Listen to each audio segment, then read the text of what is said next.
नमस्कार साथियों, स्वागत है आपके अपने YouTube channel free Sanskrit coaching classes में। दोस्तों, आज हम आपके लिए लेकर आए बहुत ही महत्वपूर्ण टॉपिक, कवि का नाम एवं उनके द्वारा रचित रचनाओं के नाम। साथियों, प्रश्न पूछा जा सकता है कि कवि का नाम लिखिए और उसकी दो रचनाओं के नाम लिखिए। तो आप लिख देंगे तुलसीदास का, मान लीजिए उदाहरण, तुलसीदास लिख दिया आपने, और इनके द्वारा रचित दो रचनाओं के नाम, तो रामचरितमानस, कवितावली, विनय पत्रिका। इसमें किस तरह से क्वेश्चन पूछे जाते हैं और किस तरह से आपको आंसर लिखना रहता है, सब कुछ पूरा बताएंगे आपको।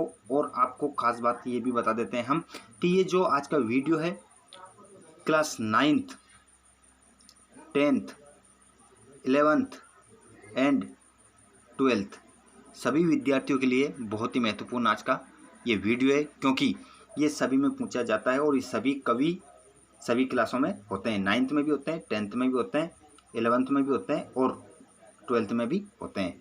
इनकी रचनाएं आपको लिखना रहता है। किसी का भी पूछ सकता है, तुलसीदास, नरेश मेहता, भारतेंदु, किसी का भी पूछ सकता है, किसी का भी नाम दे देगा, उसकी आपको रचना लिखना रहती है।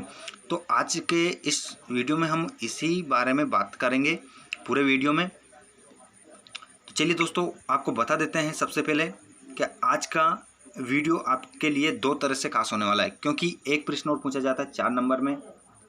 4 नंबर में कैसे कि तुलसीदास का जीवन परिचय लिखिए, तो उसमें भी आपको दो रचनाएं लिखना रहती है। दोस्तों, दो रचनाएं उसमें आपको लिखना रहती है। यदि आपको रचनाएं वहां पर याद है तो 1 नंबर आपको वहां पर रचनाओं का मिल जाएगा।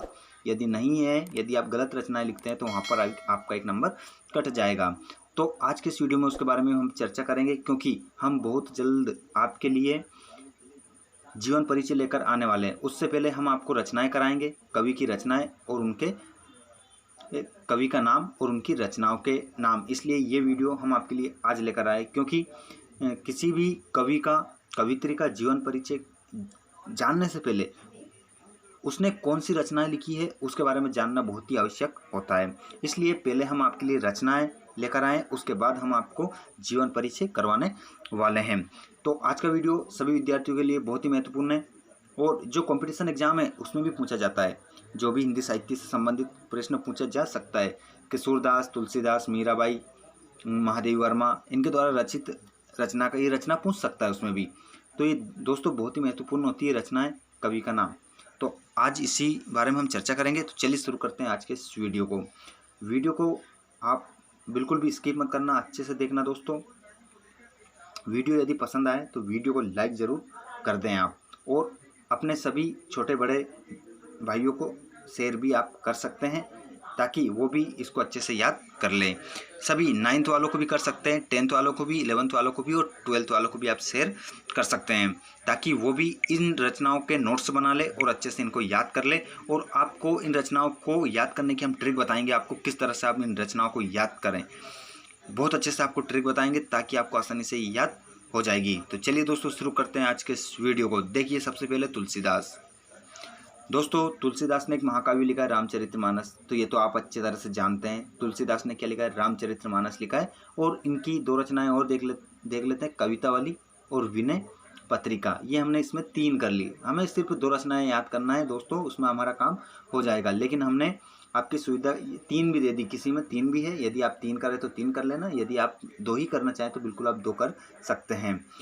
देखिए, तुलसीदास ने एक महाकाव्य लिखा है, रामचरितमानस, और कवितावली और विनय पत्रिका। ये 3 इनकी रचनाएं। बहुत सारी रचनाएं लिखी तुलसीदास ने साथियों, बहुत सारी इन्होंने रचनाएं लिखी है, लेकिन हम आपके लिए 3 ही लेकर आए याद करने के लिए। देखिए, सूरसागर। सूरसागर की रचनाएं कैसे याद करेंगे? सूर, यहाँ पर भी सूर आ रहा है, यहाँ पर भी सूर आ रहा है और यहाँ पर भी सूर आ रहा है, तो पीछे क्या जोड़ना है? सूर सागर और सूर सरावली। सूर सागर, सूर सरावली किसने लिखी है? सूरदास ने लिखी है। अगला देखते हैं, मलिक मोहम्मद जायसी। मलिक मोहम्मद जायसी साथियों, इनका नाम कभी कभी जायसी भी रहता है। ये उनका पूरा नाम है मलिक मोहम्मद जायसी, लेकिन इनको जायसी अधिकतर बोला जाता है, इनका पूरा नाम नहीं लिया जाता है। तो ये इनका पूरा नाम है, ये याद अच्छे से रखें। कभी कभी पूछा जा सकता है कि जायसी का पूरा नाम क्या है, तो मलिक मोहम्मद जायसी इनका पूरा नाम है। इनकी रचनाएं क्या है? पद्मावत, ये भी महाकाव्य है साथियों। देखिए, यहाँ से आपका क्वेश्चन, कितने क्वेश्चन कंप्लीट होते हैं? देखिए, क्वेश्चन पूछा जाता है कि किसी एक महाकाव्य का नाम लिखिए और उसके रचयिता का नाम लिखिए। तो आप तुलसीदास लिख सकते हैं और उनके द्वारा रचित महाकाव्य का नाम क्या है? रामचरितमानस उनका महाकाव्य है। लेकिन कविता वाली विनय पत्रिका ये महाकाव्य नहीं है साथियों, ये खंड काव्य है। सिर्फ जो रामचरितमानस है ये महाकाव्य है। आगे देखिए, मलिक मोहम्मद जायसी के बारे में हम बात कर रहे हैं। तो मलिक मोहम्मद जायसी ने जो महाकाव्य लिखा है वो पद्मावत लिखा है और ये खंड काव्य है। ठीक है, तो इसे आप ध्यान रखें, यहाँ से क्वेश्चन कंप्लीट होंगे आपके बहुत सारे। तो अकरावट ट्रिक आप बना सकते हैं साथियों। किस तरह से आप ट्रिक बनाएंगे देखो मैं बताता हूँ आपको। किस मलिक मोहम्मद जायसी, तो इतना नाम तो आप छोड़ दो, आप जान गए मलिक मोहम्मद जायसी किसको, जायसी को हम मलिक मोहम्मद जायसी कहते हैं। जायसी का पूरा नाम है मलिक मोहम्मद जायसी। तो आप सिर्फ इतना जोड़ लें कि इनका नाम क्या है, जायसी। तो जायसी ने क्या किया, पद्मावत से अकरावट मंगवाए। जायसी ने पद्मावत से क्या कहा कि अकरावट लेकर आओ। इस तरह से आप याद कर सकते हैं। तो जायसी ने कहा पद्मावत से, क्या कहा, अकरावट लेकर आओ। ठीक है, इस तरह से आप ट्रिक थोड़ा सा जोड़ लें ताकि आपको जैसे ही आपके एग्जाम में ये प्रश्न आएंगे आप आसानी से उसका आंसर दे देंगे। चलिए आगे कुछ और देखते हैं।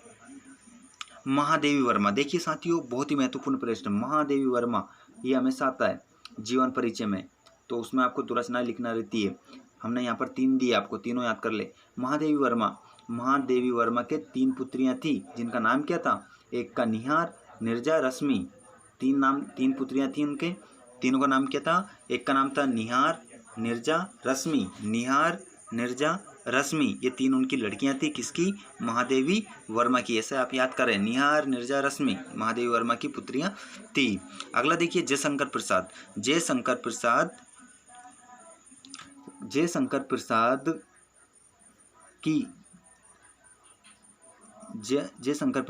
किस जोड़ेंगे हम इसको इस तरह से हम जोड़ सकते हैं कि जो जयशंकर प्रसाद है उनकी पत्नी है कौन, कामायनी। उनकी पत्नी कौन है, ये रचना है साथियों, हम आपको ट्रिक से बता रहे हैं इस कारण से। आप इसको मतलब उसकी पत्नी नहीं है, ठीक है, तो आप कामायनी, जयशंकर की पत्नी है कामायनी। तो उनके आंखों से क्या निकलते हैं, आंसू के झरने बहते हैं।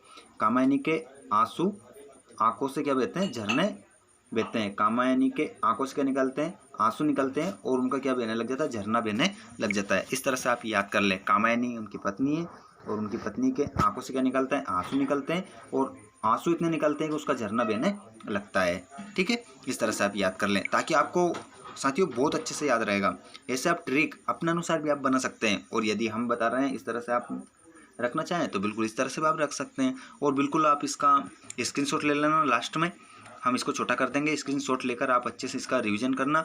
ये एग्जाम में आते ही आते हैं, 100% आते ही आते हैं। ठीक है, चलिए तो अगला देखते हैं। देखिए, सुभद्रा कुमारी चौहान। तो सुभद्रा कुमारी चौहान की जो रचना है क्या है, बिखरे मोती और मुकुल। तो आप इसको कैसे याद रखेंगे, सुभद्रा कुमारी चौहान के मोती किसने बिखेरे थे, मोती बिखेरे थे मुकुल ने। सुभद्रा कुमारी चौहान के मोती किसने बिखेरे, मुकुल ने बिखेरे थे। इस तरह से आप याद रखना। तो जैसे ही क्वेश्चन पूछा जाएगा बिखरे मोती रचना किसकी है, तो आपने जो ट्रिक बना रखी है उसके माध्यम से आप बता देंगे कि सुभद्रा कुमारी चौहान के मोती किसने बिखेरे थे, मुकुल ने बिखेरे थे। अर्थात मुकुल और बिखरे मोती रचना किसकी है, सुभद्रा कुमारी चौहान की है। ठीक है, चलिए साथियों अगला प्रश्न देखिए। अगला प्रश्न है आपका कबीर। साथियों आपने सुना होगा कबीर ने सिर्फ एक ही रचना लिखी है, कौन सी, बीजक। कबीर ने सिर्फ एक ही रचना लिखी है जिसका नाम है बीजक। लेकिन उसके भाग कितने हैं दोस्तों, 3 भागे।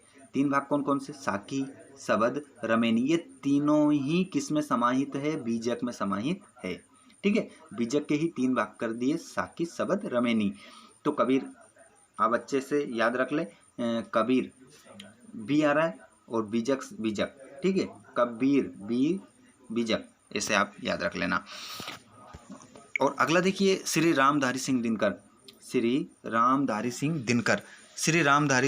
दिनकर जो है, इनकी जो रचना है किस तरह से आप याद रखेंगे उसका ट्रिक भी मैं बताता हूँ आपको। कुरुक्षेत्र, रामधारी सिंह की जो लड़की थी वो क्या करती थी, कुरुक्षेत्र में लड़ती थी। रामधारी सिंह की जो लड़की थी उर्वशी, वो क्या करती थी, कुरुक्षेत्र में लड़ने जाती थी। ऐसे आप याद कर लें इसको। रामधारी सिंह की लड़की का नाम क्या है, उर्वशी, और वो क्या करती थी, कुरुक्षेत्र में वो लड़ती थी। ठीक है, इस तरह से आप ये ट्रिक इसकी बना लें। और दोस्तों मैं आपको फिर बता देता हूँ, अपने अनुसार, आपके अनुसार भी आप ट्रिक बना सकते हैं ऐसे ही, जिस तरह से मैं आपको बता रहा हूँ इस तरह से आप कोई सी भी ट्रिक बना सकते हैं। ठीक है, चलिए। बिहारी सतसई, बिहारी ने जो एक ही इनकी रचना है जिसका नाम है सतसई। इन्होंने सिर्फ एक ही रचना लिखी है और ये बहुत ही बड़ी है। इसमें बहुत सारे छंद हैं, दोहे हैं इसमें। तो बिहारी सतसई, बिहारी ने कौन सी रचना लिखी, सतसई। चलिए अगला, भारतेंदु हरिश्चंद्र। भारतेंदु हरिश्चंद्र, भारतेंदु जो हरिश्चंद्र थे, इन्होंने रचनाएं लिखी है, बहुत सारी इन्होंने रचनाएं लिखी है। और इनकी जो रचना है कवि वचन सुधा, कवि वचन सुधा और भारत दूरदशा। तो देखिए दोस्तों, भारतेंदु, भारतेंदु, तो यहाँ पर भारत, तो यहाँ पर भी भारत, तो भारत दूरदशा, एक तो ये हो जाती कवि वचन सुधा।